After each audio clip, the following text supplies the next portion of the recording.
What's your cash flow? And how do we go from 20 properties to 6? This story started off when I say me, my wife started buying investment properties in Arkansas. And we got up to 20 doors. Kid, and we decided that we want to relocate to Texas. And so that's how living and investing in Bryan-College Station came into play. But I have always been an investor agent. Aiden, from Arkansas to Texas, number one, cost of living is different, right? And when you're building a business, the biggest thing that I've seen as a challenge for us is just building up, right? And although we had the cash flow, one thing that I learned from that is like you never want to over leverage. So over leveraging means if I have a property and let's just say that the property has some equity in it and I leverage that other property, and when I leverage enough and then I start getting a line of credit, well, one of the things that I've learned is that you build your investment portfolio, you need to be now. So I would say building your identity around and your success, it creates almost an attachment. And when you're so attached to the success you've had, then you prolong what could actually be because you're trying to hold on to what was.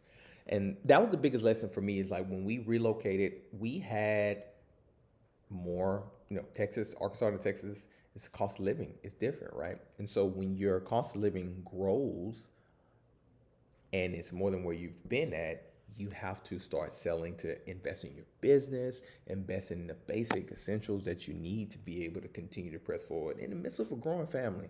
And so that it's in the short when we decided to start selling off of properties. Now, for me, we probably would have sold them faster if my wife told the story.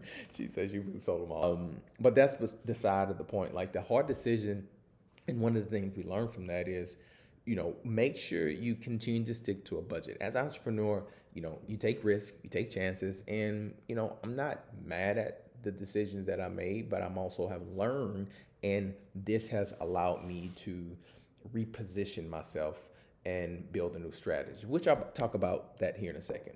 But as we slowly start to sell our properties, I needed to start realizing and investing in my mindset. I had to start investing in my business, building up this online presence that I have now, and all to show like, hey, these are the choices that I'm gonna make better when we go by. And one of the stories that I greatly appreciate is someone who sees all the insides of where we're at is we are, having to take a step back before we can move forward. And building a sales team, building my sales in a new area, like it takes time, energy, and effort to do something well. And we learn that from the property. So we learn a lot of good lessons when we invest in these properties, but things we would do differently. And so now let's talk about that. So one of the things, now we have 4 properties, and to be honest, we may at some point decide to get rid of some of those. But number one, as an investor, I'm still torn in between the two on if I want to always hold, like completely remodel homes, because a lot of our strategy in the beginning was buying properties that needed work. Now, don't get me wrong, we will still do this strategy, and I think it makes sense for a lot of my clients, and I tell them that. But I'm also coming from my experience